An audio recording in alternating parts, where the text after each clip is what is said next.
let's hear from Jerry Hughes. Because I talked earlier about how Week 13 may have been the wake-up call. Maybe it was. Here's Jerry Hughes talking about the impact of the Week 13 loss to the Patriots on what we saw on Saturday night.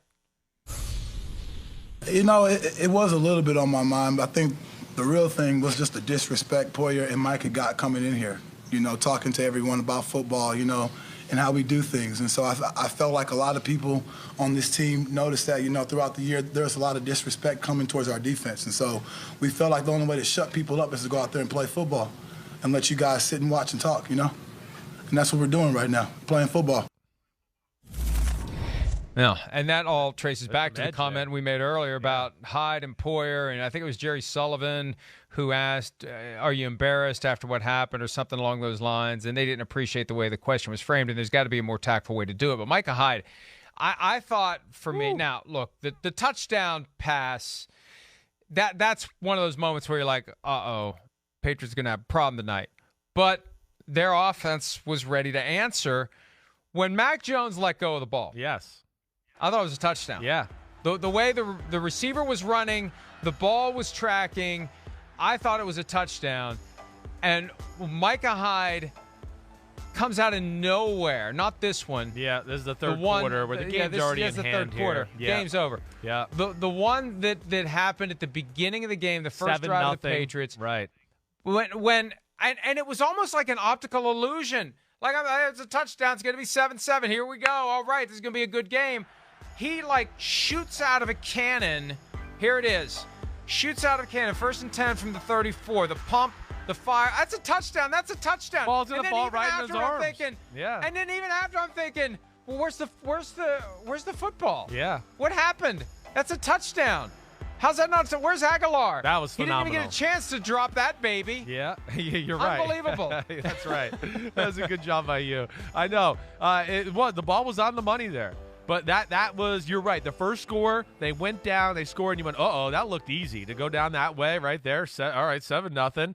Okay, New England, can they go down and score some points? Their defense will settle in. They'll be all right. And that play there, Micah Hyde, Jordan Poyer, as good as any duo at safety in all of football. They really are. They're amazing what they do, and especially with that defense, because they call a lot of defenses, have a lot of moving parts. But that was an amazing play, covering ground, the ball skills, to your point, Mike. And that was not an easy catch for a receiver, let alone a safety. And then it's right back down the field to where you went, uh-oh, I have seen no sign of them being able to stop them for the second drive in a row. And you went, I don't know, are they going to settle in here? I was a little behind in the game at home Saturday night because, we got done with our game. I go home, I get dressed, get some, comfy clothes on. So I'm going like, whoa, 14-0. Whoa, this game, this can't be going like this. Can it really? And, I'm fast forwarding to the commercials, and they get the ball, zoom, right back down the field again. You're just going, whoa.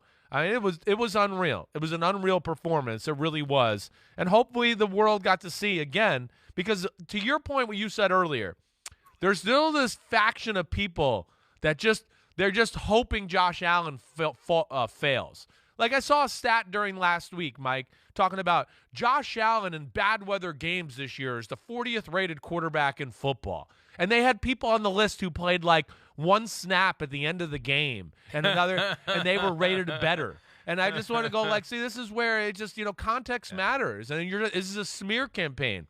And it's very weird that way, let alone Allen played in so many bad weather games this year up in Buffalo. Think about all the games up in Buffalo this year that were bad weather. There was a lot of them. But that to my point is really that I just don't understand it still.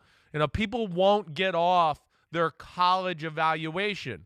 At some point, buck up, Bart, or man up and start giving the guy credit. He's one of the best players in football, period. And I don't know about you, Mike. Last thing, I know I'm talking. It made me change the way I thought maybe they could get to the Super Bowl. And then I watched that game and I went, man, maybe I'm wrong. Maybe they're about to catch on fire here. Maybe they are legit Super Bowl team. It made me think almost that they were the lead dog in the leader house almost to a degree with the way they played on Saturday night. I violated my cardinal rule of preseason prognostication. I'd picked the Bills to win the Super Bowl. I never should have picked against them. That's what I get. That's what you get. I'm never going to violate that rule pasta again. and meatballs. As long as my preseason Super Bowl pick is alive, I will not pick against them. I can't believe in the you did playoffs it ever again. Which means I'm telling you now, I'm probably going to pick the Bills to beat the Chiefs on what is it? Is that Saturday game? That's Saturday game. That's Sunday night. Sunday night. Sunday I mean, we got 4 good ones. I mean, I don't even care who really wins tonight. We really do. I can't wait. Hi, I'm Mike Tirico, and thanks for watching. Make sure to hit subscribe for the latest news and highlights from NBC Sports.